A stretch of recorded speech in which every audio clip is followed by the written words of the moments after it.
অভূতপূর্ব জুলাই গণ অভ্যুত্থানের মধ্য দিয়ে দীর্ঘ ফ্যাসিবাদী শাসনামলের অবসান ঘটিয়ে 8ই আগস্ট আপনাকে প্রধান করে একটি অন্তর্বর্তীকালীন সরকার গঠিত হয়েছে, যার মূল লক্ষ্যই ছিল শহীদ এবং আহতদের রাষ্ট্রীয় স্বীকৃতি, গণহত্যার বিচার, প্রয়োজনীয় সংস্কার শেষে একটি সুষ্ঠু, নিরপেক্ষ ও গ্রহণযোগ্য নির্বাচন। অথচ অভ্যুত্থানের প্রায় 1 বছর অতিবাহিত হলেও এখন পর্যন্ত জুলাইয়ের শহীদ এবং আহতদের কপালে রাষ্ট্রীয় স্বীকৃতি জোটেনি। জুলাই গণ অভ্যুত্থানের পর 1 বছর সময় অতিবাহিত হওয়ার পরেও জুলাইয়ের সনদ ঘোষণা করতে পারেননি। রাষ্ট্রের নিষ্ক্রিয়তার প্রায় 1500 শহীদের আত্মত্যাগকে এই সরকার ম্লান করে দিয়েছে। ইতিপূর্বে জুলাই সনদ ঘোষণার লক্ষ্যে একাধিকবার সময় নিয়েও সনদ ঘোষণা না করা মূলত জুলাই জনতার সাথে প্রতারণার শামিল।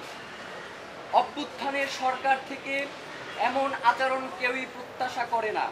আমরা বাংলাদেশের জনগণ রাষ্ট্রের এমন উদাসীন ও কাণ্ডজ্ঞানহীন কার্যকলাপে অত্যন্ত আশাহত হয়েছি। অতএব চলতি জুলাই মাসের মধ্যেই রাষ্ট্রের তরফে জুলাই সনদ ঘোষণা না হলে আগামী 3রা আগস্ট চূড়ান্ত মুক্তির ডাক হিসেবে সচিবালয় অভিমুখে কফিন মার্চ ঘোষণা করছি। যেহেতু জনতার রক্তের দায় নিয়ে গঠিত সরকার জনতার জন্য বিন্দুমাত্র ভূমিকা রাখতে পারছে না, সেহেতু উক্ত কফিন মার্চে আপনি সহ প্রত্যেক উপদেষ্টার জন্য একটি করে কফিন বরাদ্দ থাকবে, যেই কফিন বহন করবেন জুলাই শহীদদের বাবা মায়েরা।